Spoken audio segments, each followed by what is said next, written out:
Leyes de Newton. Las leyes de Newton, también conocidas como leyes del movimiento de Newton, son tres principios a partir de los cuales se explican la mayor parte de los problemas planteados por la dinámica, en particular aquellos relativos al movimiento de los cuerpos. Newton formó y desarrolló una potente teoría acerca del movimiento según la cual las fuerzas que actúan sobre un cuerpo produce un cambio en el movimiento de dicho cuerpo. Newton, uno de los más grandes físicos de la historia, formuló tres leyes enunciadas en 1687, que hacen referencia al movimiento de los cuerpos. La primera ley de Newton o la ley de la inercia, segunda ley de Newton o ley de la fuerza, tercera ley de Newton o ley de acción y reacción. Primera ley de Newton o ley de la inercia. La primera ley del movimiento rebate la idea aristotélica de que un cuerpo solo puede mantenerse en movimiento si se le aplica una fuerza. Newton expone que todo cuerpo persevera en su estado de reposo o movimiento uniforme rectilíneo, a no ser que sea obligado a cambiar su estado por fuerzas impresas sobre él. Esta ley postula, por tanto, que un cuerpo no puede cambiar por sí solo su estado inicial, ya sea en reposo o en movimiento rectilíneo uniforme, a menos que se aplique una fuerza o una serie de fuerzas cuya resultante no sea nula. La segunda ley de Newton, o ley de fuerzas, dice: el cambio de movimientos es directamente proporcional a la fuerza motriz impresa y ocurre según la línea recta a lo largo de la cual aquella fuerza se imprime. La segunda ley de Newton se encarga de cuantificar el concepto de fuerzas. Nos dice que las fuerzas netas aplicadas sobre un cuerpo es proporcional a la aceleración que adquiere dicho cuerpo.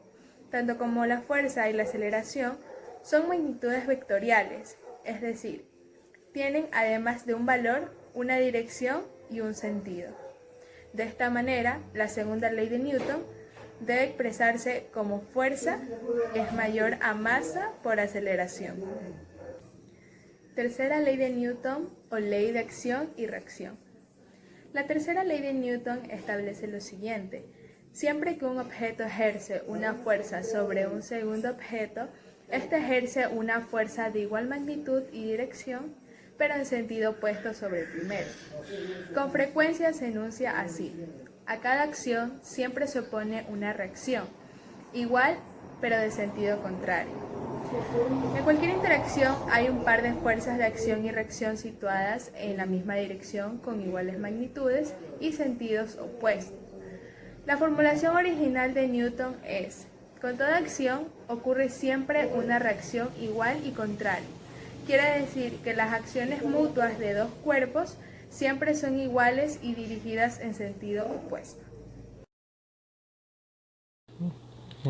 Hoy le voy a hablar sobre la fuerza tangencial. La fuerza tangencial es la que actúa sobre un punto de la circunferencia, por eso su nombre tangencial es tangente. Y de esta sale la rapidez tangencial y la velocidad tangencial, la cual la velocidad tangencial es la misma que la rapidez, mismo módulo, pero esta tiene dirección y sentido, y esta medida que va avanzando va cambiando su dirección porque este es vectorial. Entonces, para entender más, vamos a realizar un ejercicio, el cual dice así: ¿con qué rapidez se mueve el extremo de la manecilla de los minutos de 10 centímetros de largo de un reloj? Expresarlo en metros sobre segundo. Entonces, ya tenemos el radio, que es 10 centímetros. Lo transformamos a metros. Entonces, 10 centímetros por un metro que tiene 100 centímetros. Entonces resolvemos y nos queda 0,1 metros. Ya. Ahora utilizamos la siguiente fórmula: velocidad es igual a 2 veces pi por radio sobre periodo. ¿Qué es el periodo? El periodo es el tiempo que demora la partícula en dar una vuelta total. Entonces, como es la manecilla del minutero, entonces ¿Cuántos minutos se demora? ¿Cuál es el periodo? 1 hora. Entonces en 1 hora la manecilla va a estar en el mismo lugar. Lo transformamos a segundos. Entonces 1 hora tiene 3600 segundos. Ya, reemplazamos.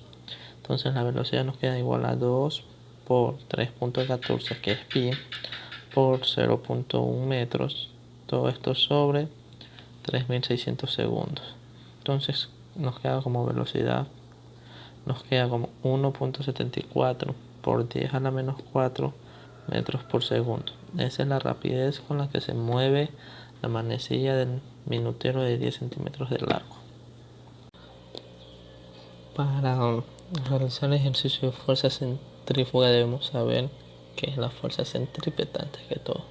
La fuerza centrípeta es la fuerza resultante que se forma a través de la aceleración centrípeta en el sistema, en el movimiento circular uniforme. Y esta fuerza es la que lleva el cuerpo hacia el centro de la circunferencia, hacia su centro. La fuerza centrífuga hace lo contrario. Esta lleva el cuerpo hacia lejos de su centro. Estas dos fuerzas tienen el mismo sentido, tienen la misma magnitud y la misma dirección, pero son de diferentes sentidos. Ahora vamos a demostrarlo en un ejercicio, el cual dice: una persona de 72 kilogramos de masa se encuentra dentro de un automóvil que viaja a una velocidad de 54 kilómetros por hora y coge una curva de radio de 40 metros. ¿Cuál es la fuerza que la persona ejerce sobre la puerta? Entonces aquí debemos sacar primero la fuerza que hace la puerta sobre la persona. Entonces sacamos los datos. Nuestra fórmula es la fuerza centrípeta es igual a masa por la velocidad centrífuga al cuadrado sobre radio. Ahora transformamos en las unidades, porque tenemos que tener el metro sobre segundo. Entonces 54 kilómetros por hora por 1000 metros, que es 1 kilómetro, por 1 hora, que tiene 3600 segundos. Esto nos da como resultado 15 metros sobre segundo. Entonces ya ubicamos nuestros datos: masa 72 kilogramos, velocidad centrífuga al cuadrado dividido para el radio, que es 40 metros. Entonces nuestra fuerza es igual a 72 kilogramos por 225 metros al cuadrado sobre segundos al cuadrado sobre 40 metros. Simplificamos cuadrado con metros y nos queda nuestra fuerza es igual a 405 newton. Este es el resultado. Esta es la fuerza que ejerce la persona sobre la puerta del automóvil, ya que al momento de entrar a la curva, la persona, en vez de ir hacia el centro por la fuerza centrípeta, la fuerza centrífuga hace que se vaya hacia la derecha y haga una fuerza de 405 newton sobre la puerta.